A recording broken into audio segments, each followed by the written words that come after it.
Daniel Monahan reports on that, plus updates on the Gaza Board of Peace. The comments from Iran come days after President Trump called for an end to Ayatollah Ali Khamenei's nearly 40-year reign. Iran's foreign minister issued a direct threat against the United States, warning that if attacked again, Tehran will respond with, quote, everything we have. President Trump addressed tensions with Iran over its assassination threats against him, speaking on News Nation. I would absolutely hit them so hard.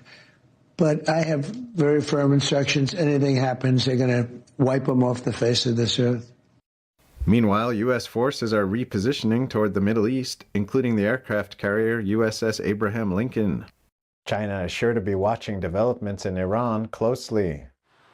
Beijing has played a major role in sustaining Iran's economy, viewing the country as strategically vital to the Belt and Road Initiative. China committed up to $400 billion in investments under a 25-year cooperation deal, while Iran supplies oil, more than 90% of which is bought by China, despite U.S. sanctions. According to China expert Alexander Lau, this supports Beijing's push for yuan-based energy trade and de-dollarization. The Atlantic Council think tank reports that Iran, Russia, and China now trade sanctioned oil in Chinese currency. But analysts say if Iran shifts toward the West, China could lose key leverage in the Middle East. Over to Gaza, President Trump discussed the Board of Peace, which he chairs as part of the U.S. brokered ceasefire plan between Israel and the Hamas terror group. We just created the Board of Peace, which I think is going to be amazing. Israeli Prime Minister Benjamin Netanyahu said today he had agreed to join the Board of Peace. His office earlier criticized the makeup of the board's committee.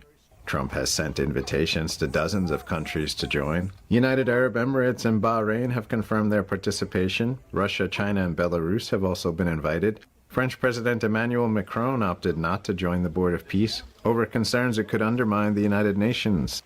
President Trump says the Board of Peace could actually end up replacing the United Nations.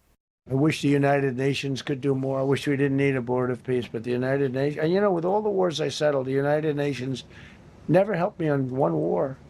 When a reporter asked the president whether the Board of Peace could replace the UN, he replied, it might. Despite criticizing the UN, Trump didn't call for the dissolution of the international body. The president says the potential of the organization is, quote, so great. The Board of Peace will also include an international stabilization force led by U.S. Army Major General Jasper Jeffers. Daniel Monahan, NTD News. The legendary New York hot dog brand Nathan's Famous is changing hands, and its new owner is a Chinese company. Find out